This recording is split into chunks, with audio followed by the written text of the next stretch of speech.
So we've had several weeks at this point, and the series of Loki is now done. Whether or not it gets to season 3, who knows? But something that's been on my mind a lot since then is the ideas that surround both He Who Remains and Sylvie, and the battle between order and chaos.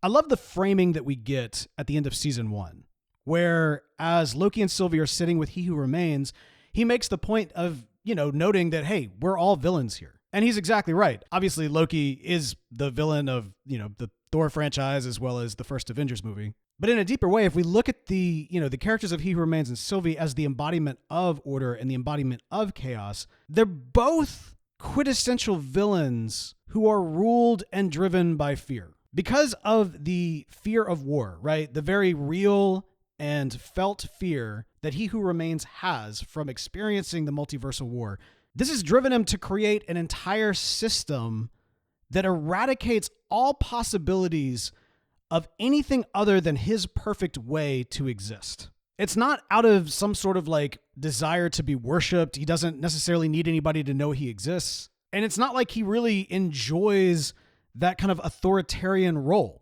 It's literally driven by fear. But as is obviously the case, whenever you have a system of oppression, by its very definition, you are going to have those that are oppressed by that system. Sylvie is the exact and direct result of what He Who Remains has created. She didn't fit the mold. She wasn't part of the system. She's out on the margins. And so there's no place for her. She's been hunted down and they've tried to eradicate her. She understands in a very real, tangible way the abuses and injustices that come from this system of control that He Who Remains has created. And so what does she want to do? She wants to wipe out the system entirely, eradicate the TVA, eradicate He Who Remains, eradicate all of this, and basically just burn it all to the ground. She's fueled by a righteous sense of wanting to end the injustices of the system. And yet, it's all coming from a place of fear, a very real, tangible fear. The dichotomy of these two individuals and what they represent, it's so fascinating because they're polar opposites in what they embody, and yet they're coming from the exact same place. Villains fueled by fear. But here we have Loki on his path from villain to anti-hero, and it's very interesting because he starts off more similar to He Who Remains, right? Like he wants the throne, he wants to go to Midgard, he wants to become, a god king of Midgard and rule. And yet when his plans don't fit within that system, he then gets pushed out to the margins as with Sylvie. Now, he doesn't have the full life experience. She has definitely borne far more weight of the system than he has. But through his experiences on kind of both sides of these realities, he is now put in this unique position where he has to choose, right? It's that Star Wars moment. It's that Matrix moment.